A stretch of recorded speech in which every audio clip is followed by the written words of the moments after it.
Salve, salve galera do InfectoCast, hoje aqui para mais um episódio, Klinger, William e Jordan. Hoje a nossa convidada especial é a doutora Nancy Belay, que é professora afiliada aqui da Escola Paulista de Medicina e chefe do Laboratório de Virologia, está na frente aí nessa pandemia do coronavírus. Primeiramente, obrigado doutora Nancy pela presença. E doutora, ultimamente a gente tem visto, né, nos últimos 20 anos aí, quantas epidemias e pandemias vêm sendo protagonizadas pelos vírus. E a gente queria saber, existe um motivo para isso? Por que os vírus que estão fazendo toda essa confusão, seja com sarampo, seja com febre amarela, com influenza e agora com coronavírus? Então, os vírus, né, a gente tem os vírus DNA e RNA. A população de vírus RNA é a maior população de organismos, se a gente considerar os vírus como organismos vivos, que infectam toda a natureza. Tanto a espécie vegetal, as espécies vegetais, espécies animais, espécie humana, há milhões e milhões de anos. Então existe uma facilidade muito grande de interação com todas as espécies vivas desses vírus. E se a gente considerar que os vírus, particularmente os vírus RNA, eles têm uma facilidade maior de mutação e de jump de espécie, que é a partir de adaptação numa determinada espécie e erro na replicação, conseguir pular de uma espécie para outra, ou passar a infectar uma outra espécie, isso explica por que, com o passar de várias décadas, centenas de anos, e a proximidade, por exemplo, da espécie humana com a espécie animal, você consegue ter uma proximidade e uma facilidade biológica de um vírus que acomete uma espécie pular para passar a cometer uma outra espécie, no caso a espécie humana, mas a gente vê isso também, epidemias na espécie animal, às vezes dizimando toda uma espécie animal. E por que em especial os vírus respiratórios? Então, os vírus respiratórios também a gente tem, se a gente pegar o modelo do influenza, o influenza é uma zoonose. O influenza está adaptado à espécie humana há 10 mil anos. A partir do momento que a espécie humana começou a domesticar o gado. Como ele já era um vírus que estava disseminado na espécie animal, em várias espécies animais, quando a espécie humana começou a domesticar o gado, então sempre que você tem essa proximidade humano-animal, você tem, dependendo da espécie virológica que infecta aquele animal, você começa a ter a possibilidade de, no futuro, se for um vírus RNA, você ter uma adaptação para a espécie humana. Então, o influenza é um bom exemplo disso, né? Essa proximidade facilitou que a população humana pudesse se infectar com o vírus influenza.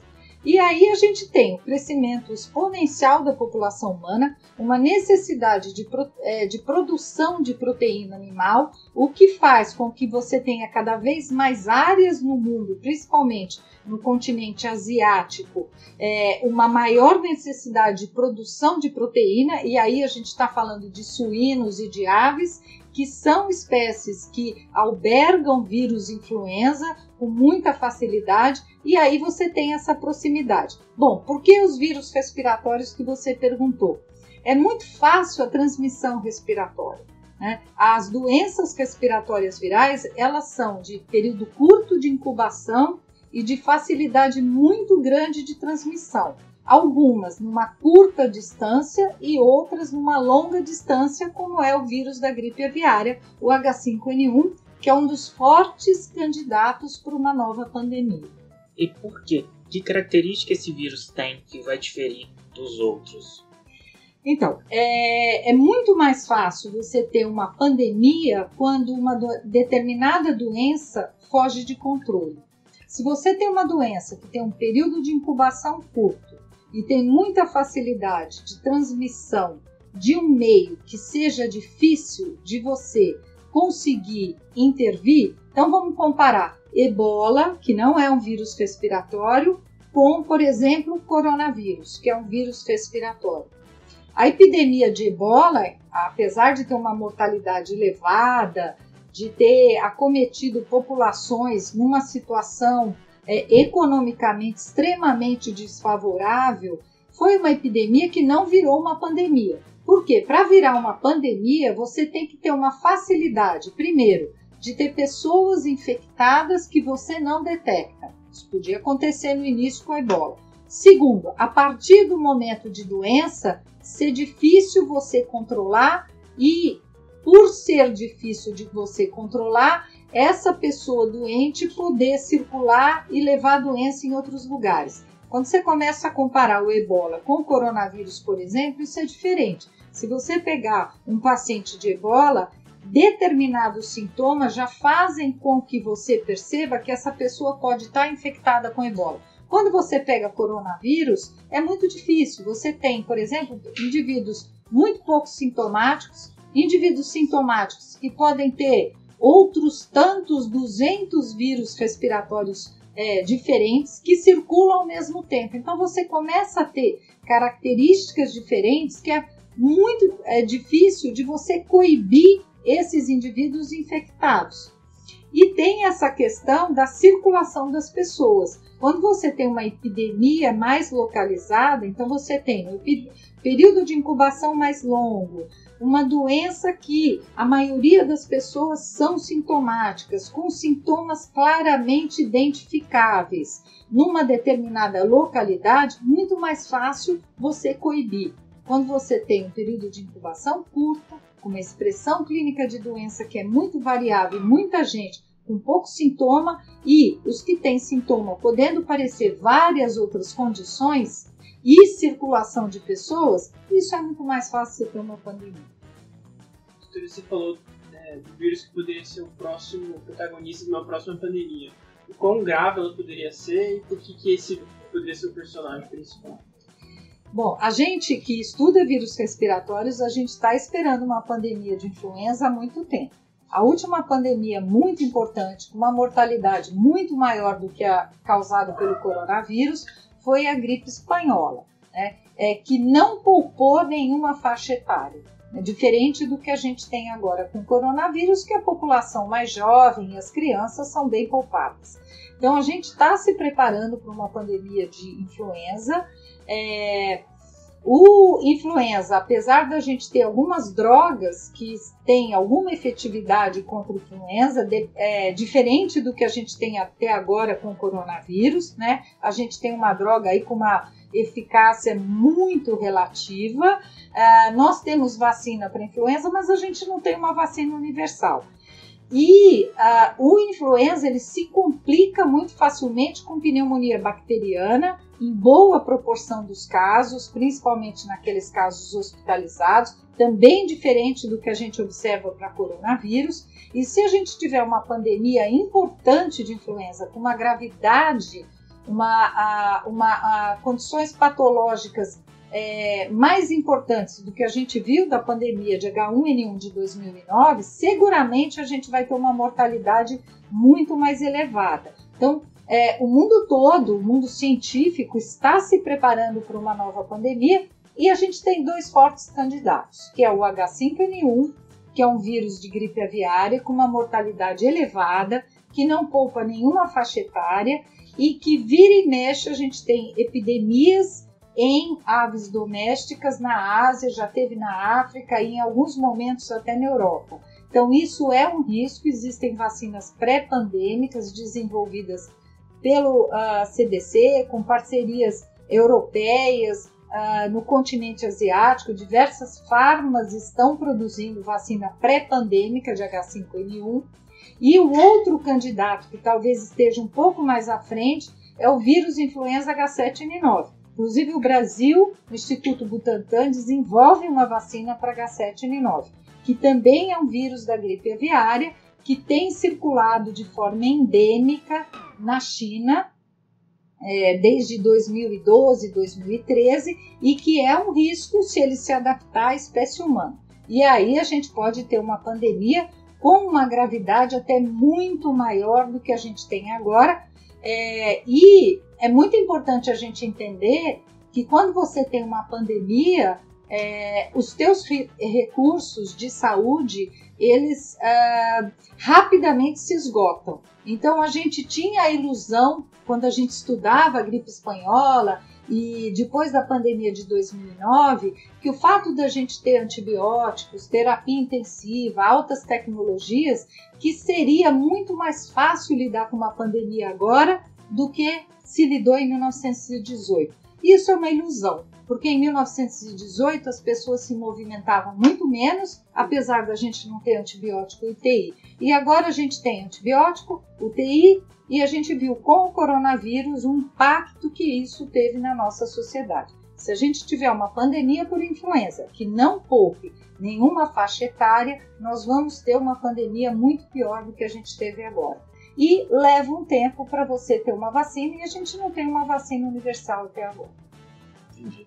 E existe alguma estratégia para prevenir que essa próxima pandemia ocorra? Por exemplo, métodos de produção, de criação de aves, ou sei lá, o vegetarianismo é o futuro? Ou não existe, é inevitável, vai acontecer essa nova pandemia e a estratégia realmente é já ir se preparando, pensando no pior?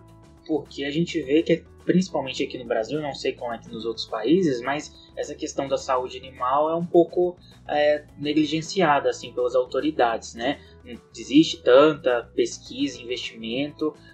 Qual que seria aí? Então, na verdade, isso passa pelo conceito de One Health, né? Que é um conceito que se tem agora de que existe uma saúde única, né? Do meio ambiente, incluindo os animais e da própria espécie humana. Então, assim, não tem saída a não ser aumentar a vigilância. Não tem saída a não ser aumentar controle de determinadas áreas.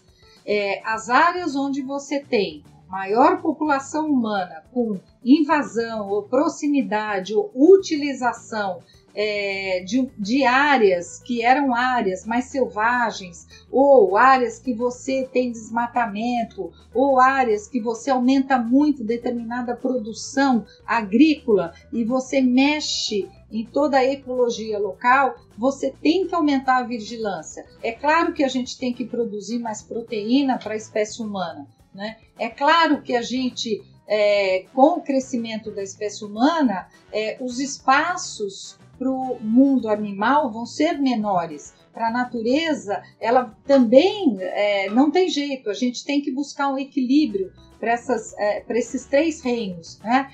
Mas você tem que aumentar a vigilância. Então, isso é um ponto, você tem que aumentar muito a vigilância. O que é aumentar a vigilância?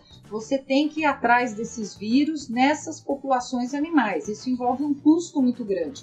Por outro lado, sem dúvida nenhuma, há muitos anos a gente não consegue desenvolver drogas com uma eficácia mais ampla para diferentes vírus RNA. Isso seria fundamental, porque a maior parte das pandemias por vírus são de vírus RNA e de epidemias locais também que trazem uma tragédia. Então você teria que desenvolver plataformas de tratamento de várias famílias de vírus RNA. Isso daria conta de epidemias que têm uma mortalidade elevada todos os anos e, eventualmente, se você tivesse o surgimento de uma nova epidemia, né? Seria uma forma de você controlar, tanto do ponto de vista de intervenção farmacológica e com vigilância, para você entender, por exemplo, se você começa a ter uma espécie animal que está tendo infecção por um vírus que não tinha antes, isso pode ser um pulo para daqui a algum tempo a espécie humana que tem contato com esse animal também receber um vírus diferente desse grupamento que inicialmente foi infectado por um morcego, por exemplo. Isso seria uma forma de você entender para onde o vírus está indo e com isso tentar fazer uma intervenção. E a senhora acha que seria o caminho, igual na pandemia do coronavírus, várias outras drogas como a cloroquina, ivermectina e aí vai, né? Foram testadas, estudadas para tratamento. Essas drogas vão ficar no nosso arsenal ou não? Esse é um caminho que a indústria farmacêutica tem feito no sentido de poupar investimento, usando o conceito de novo drogas, né, que você utilizaria drogas que já passaram da fase de segurança, que tem uma produção em larga escala, que você pudesse utilizar como um fármaco numa nova doença. Eu acho que esse é um caminho que pula etapas e a gente precisa ter atitudes rápidas, mas sem dúvida nenhuma a gente precisa ter plataformas de melhor intervenção em grupos de agentes patogênicos. E aí, nesse sentido, seria investir a longo prazo para o entendimento de como fazer drogas com amplo espectro para vírus RNA. Não faz sentido eu desenvolver droga só para influenza e não desenvolver droga para RSV, que acomete criança na mesma época do ano que está cometendo influenza a população adulta. E o transplantado, que também se infecta com RSV. E aí eu tenho o adenovírus, e aí eu tenho o parainfluenza vírus. Então, na verdade, a gente teria que tentar ter drogas ou combo de drogas que eu pudesse usar em síndromes. Isso faria muito mais sentido em termos de doença viral, né? Por outro lado, a gente também tem que investir agora, nesse momento, tem que estar claro para a gente que coronavírus vai ser um problema, né? Os morcegos estão aí, a gente tem mais de 1.000 espécies de morcegos, eles são um reservatório natural de uma série de vírus RNA, nós precisamos fazer vigilância em morcego. Morcego tem em todo lugar do mundo, tem muito na Ásia, mas tem em todo lugar. E a gente pode ter outras eclosões de doenças virais originadas em morcegos. E em relação ao coronavírus, os morcegos são reservatório natural de coronavírus.